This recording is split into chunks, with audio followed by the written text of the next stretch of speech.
Have you ever had a crossroads moment? Okay. So a crossroads moment is defined as that moment where only you can have it. It's a shift in your thinking, right? It might be small. It might be a moment where you heard one of these speakers and something shifted in your brain and nobody else knows about it. It might be a large crossroads moment that you've had in your past, and certainly we're going to have them in our future, right? So crossroads moments, when I think about that image, I think about this fork in the road where you have to turn left and you have to turn, or you have to turn right. There's no and, it's or, left or right. And I remember my crossroads moment, one of them, where I was standing in the jungle of Colombia, South America. And I was a crisis management worker at the time with a major airline. And one of our airplanes had just gone down, and it was a flight from Miami, and it hit a mountain in Colombia. Now, I had never been to Colombia before that moment, but I said, sign me up, I'm going. I got on an airplane, I went down to the jungle, and I remember that there were all these souls in the lobby of this hotel where the airline employees were stationed. And it was a very, very heavy, sad feeling. And as I stood there in the lobby, I was just confronted with chaos and with hundreds of family members from all over the world. When an airplane goes down, the airline flies in family members from everywhere, and it's just a waiting game. So at that point, we knew there were over 190 human souls on that airplane, but we did not know how many had survived. So as we waited, we were taught through our training, millions of dollars of corporate training, psychological training, we were taught how to work with those family members. We were taught the right words to say. And I was very confident that I was the girl for the job. I was an atheist, and I had a very cold heart. And so I said, sign me up. So standing there in that jungle with my confidence, I recall one little boy approaching me one day. And we had only found 2 bodies at that time. And I recall that finally the news came in that we had only found 4 total, and that was it. The scene on the mountain wasn't good. So this little boy, whose mom and dad had been on the airplane, came up to me, and it was my job to work with him. I'm like, I got this. I don't want kids. I don't like kids. I got this. I can handle this kid, right? And at the time, I didn't want kids. I had no interest in working with kids, but I said, sign me up, right? So this little boy comes up to me, and my job was just to talk to him until there was nothing we could say. Just talk to him until we found the news. And he walked up to me, and I leaned over with my millions of dollars of corporate training and my words, and I leaned over, and I remember saying, hi, what's your name? And he said his little name, and I said, can I get you some ice cream? That was the only thing I could think of saying, and there was a cafe in the hotel lobby. And I just tried to talk to him, I just tried to make him happy. And that little boy, he looked at my shoulder, and I'm trying to figure, what is he doing? What is he doing? And I looked, and there I had an airplane on my shoulder, and it was our badge, my airline badge, with my name on it. But it was in the shape of a plane. And he looked at my shoulder, and he leaned back, and he said, Feo, malo. And he spit in my face. And I said, his grandparents had him, and they were in horror. Oh, and they tried to apologize. And I said to one of my coworkers, what does that mean? What does that mean? And she said, it means you're bad and you're ugly. You're bad and you're ugly.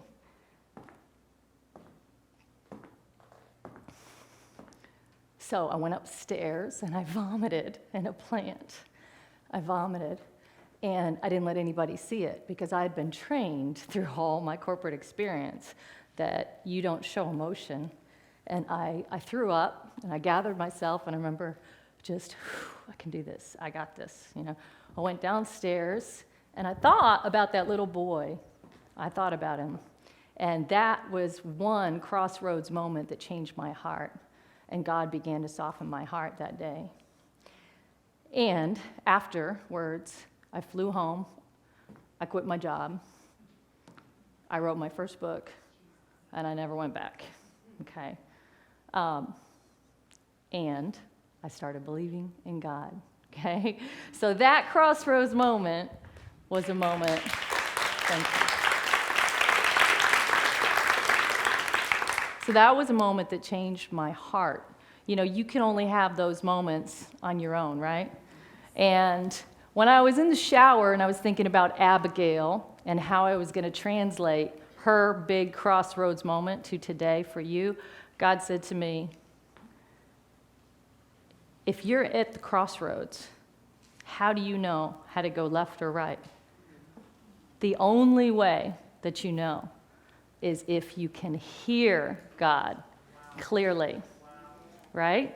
Can I get an amen on that? Okay. So I jumped out of the shower naked. I grabbed some red lipstick, and I jumped back in the shower.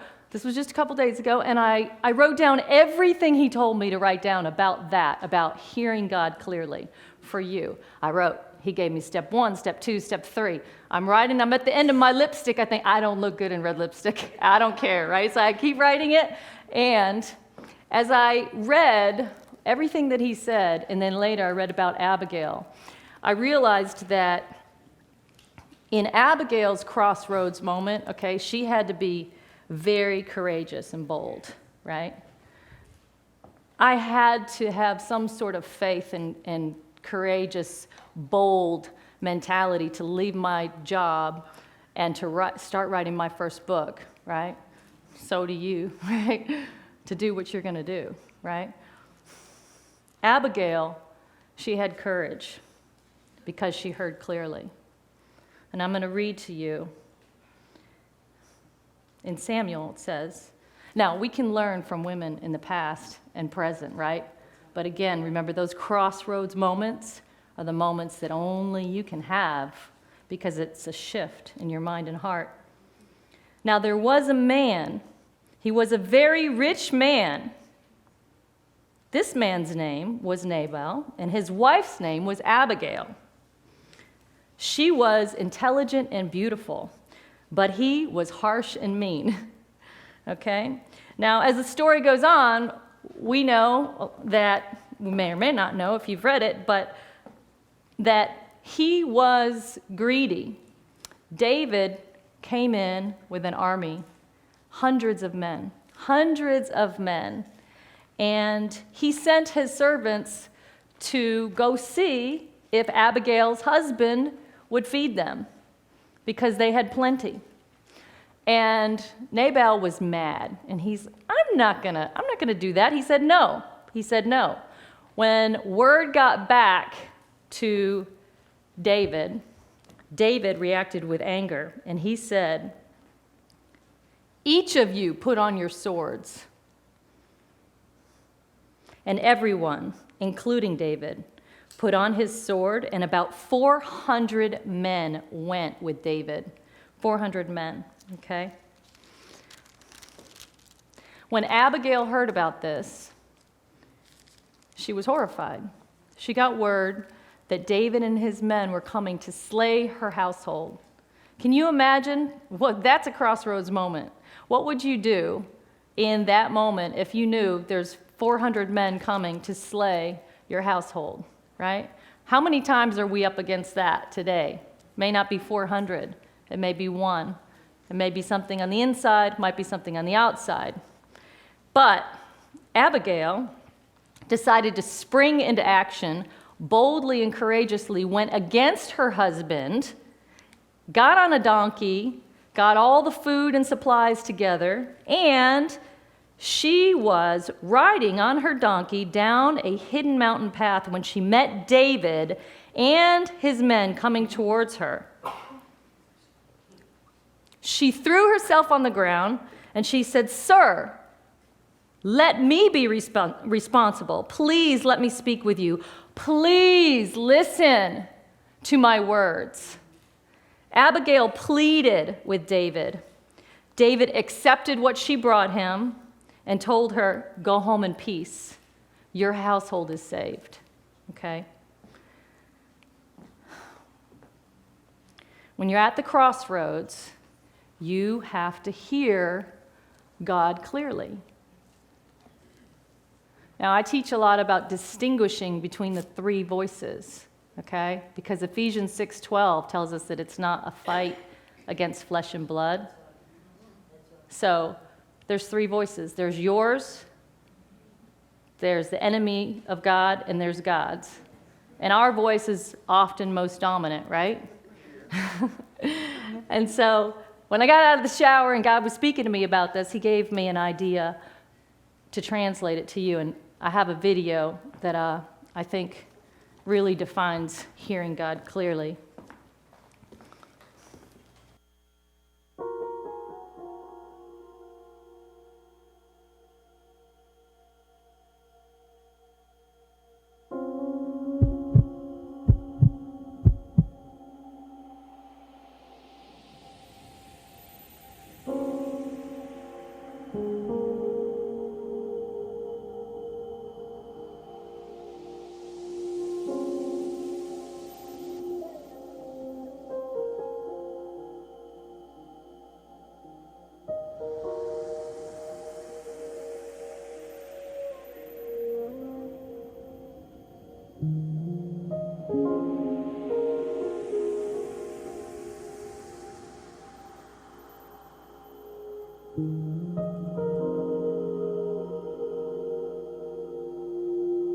Look at what's happened.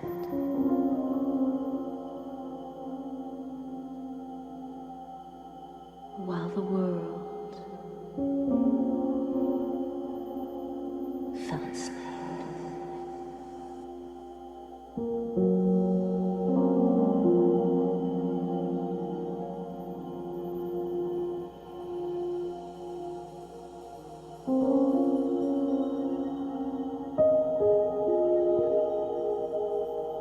Gliding like west,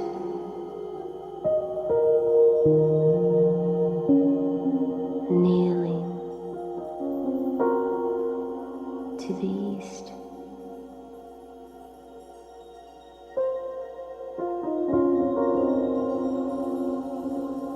in search.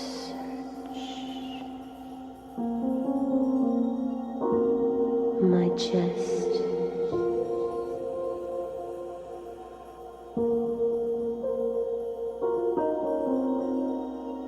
just beneath.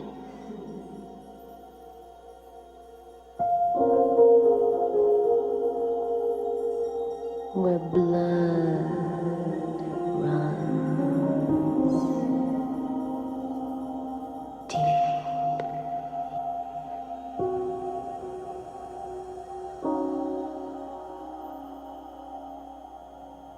And heart is an organ which pumps for sound.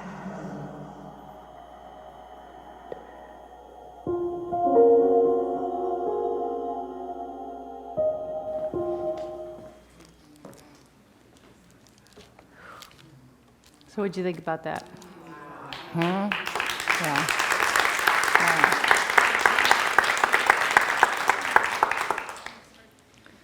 So that was God. And he said that at the crossroads moment, you can only know which way to turn if you can hear clearly. If you're hearing yourself and all your fears, like she said earlier, she so brilliantly said a lot of her friends make decisions out of fear. I've done that a lot in my life, made decisions out of fear, right? And if you don't hear clearly, if you hear yourself too strong, then you're not going to make the right decision. If you hear the enemy of your soul, you're certainly not going to make the right decision. So who do you hear? Because God created you to be a wonderful woman, right? But somebody's been telling you lies. Who is it? Who is it? Is it yourself Is it the enemy? Who's been telling you lies? Maybe they're hidden in your heart. Maybe they're hidden in your heart. So sharpen your discernment, ladies, okay? Because I believed those lies for a long time. I believed the mean girls in high school, at cheerleading practice. I believed the boy when I was 9 who said my nose was too big. I believed the kid on the playground that said I was ugly. I believed the boyfriend that abused me, that said a lot of bad things. I believed the devil when he told me that nobody would ever love me because my father committed suicide and he didn't love me.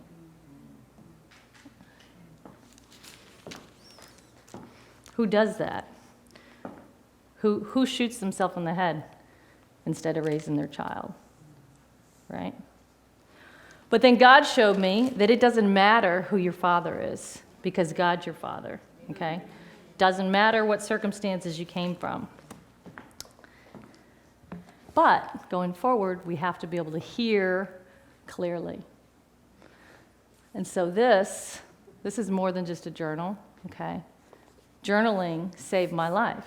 And one of the ways God used it is everything you hear from God, you write down, okay? Write it down. When you write it down, you're going to ask, you're going to hear, you're going to write down what he says, and you're going to take the garbage out. Get the lies out. Get out, because you can't know what to do at the crossroads unless you're pure and your mind, your body, your soul, and your heart is clear. Okay? So remember the video, when you're an embryo, okay, the heart and the brain originate from one cell. Even though they grow into different organs, is it any wonder that we still have trouble guarding our heart? Because everything we see and everything we hear, and even getting dressed this morning and looking in the mirror, and we all see our flaws, these lies go into our brain and are embedded in our heart, and then that's how we make those decisions at every crossroads, large and small. Who are you hearing? Every day, every step, small decisions, big decisions, ask yourself, who are you hearing? Focus on being the woman that God created you to be, okay? Hear the truth. Hear the truth that you are a Wonder Woman. Hear God clearly and focus on making the decisions that he wants you to make. Thank you, ladies. Thank you so much.